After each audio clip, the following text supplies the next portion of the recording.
All right. Now, J&J, Ethicon, Coloplast and Nuangle are facing a class action lawsuit. Its law firms, RH Lawyers and Richard Spoor Attorneys, launching the action. It all relates to pelvic mesh devices. Now, that's used in the treatment of pelvic and urinary infections. Let's find out exactly what the issue is. I'm speaking to Sonam Mansingh from Spoor Attorneys joining us this morning, Associate Attorney there this morning. Sonam, I appreciate your time. Just help me understand, what exactly are we talking about this morning? What exactly is the issue?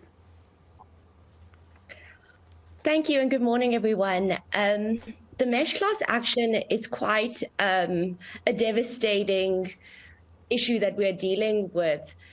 It's a medical device that is essentially made up of a polymer called polypropylene that is inserted into the body to provide support for weakened or damaged tissue.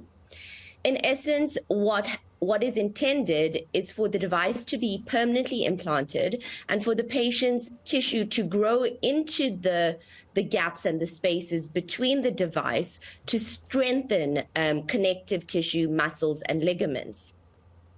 The device was initially used to treat abdominal hernias, and the process I just explained, where it's implanted and it would then strengthen the hernia site.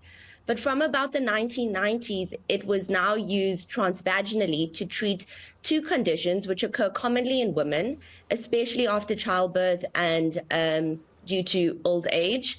The first one is pelvic organ prolapse. And in this instance, the pelvic muscles, ligaments, and connective tissues weaken, which then causes the pelvic organs to fall out of place and places pressure on the vagina.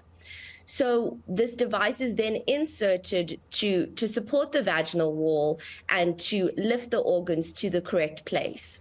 The other condition is stress urinary incontinence, and this is basically the uncontrollable urination, which occurs with the contraction of the abdominal muscles, either physical activity, laughing, or any small gesture. The mesh device is then implanted into the bladder neck to correct this and support, provide additional support to control urination.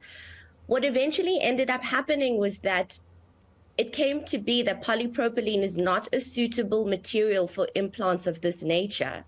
And several scientific studies have shown that polypropylene degrades when implanted into the human body. And as a result, many of our prospective clients have suffered severe and adverse life-changing consequences, including tissue erosion, vascular damage, nerve injury, infection, inflammation, and the list goes on. So we need to take this incredibly seriously. Obviously we do, because I understand that this class action now initiated in the South Gauteng High Court by your law firm, Richard Spoor Attorneys, also RH Lawyers. This actually stems off the back of an Australian court case back in 2019. I'm just looking at some numbers, and I'd like some context of numbers here, if you can, Sonam.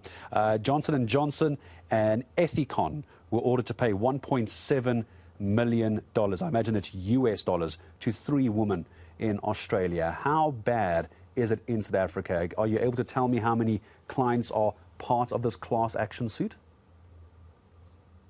Yes, the litigation that has occurred in foreign countries has paved the way for this class action in South Africa. And in 2019, it was more than 1,000 Australian women who underwent a 7-year-long class action lawsuit against Johnson & Johnson. And in March 2020, the court ordered that $1.7 million US dollars to be paid to just 3 of those women. So the actual amount will be much, much more. In South Africa, we do envision a similar situation. We have come across many women who have suffered with this issue and know of other women who have dealt with a similar issue. So we envision it being as big, if not bigger. We have reached out to the regulatory authorities to try to get a picture of how big the class could actually be, but we have not received any viable information as yet.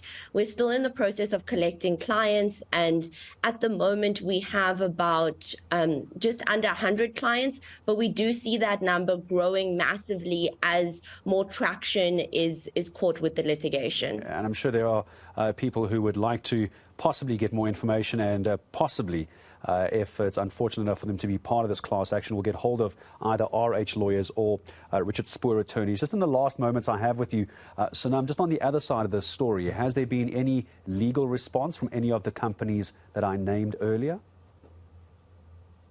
So in terms of the certification process, we have filed on 13th October, and we have not received their intention to oppose or defend just yet. Sonam, but I do anticipate it coming in the next few days. Finish your thought. Forgive me, you can finish your thought. I was just saying I do anticipate an opposition in the next few days. I'm certainly sure there will be an opposition. I'd like to touch base again with yourself, RH Lawyers, and also any of the companies that have been accused in this class action lawsuit. Sonam, thank you very much for helping us understand just how serious this is and the action that's being taken.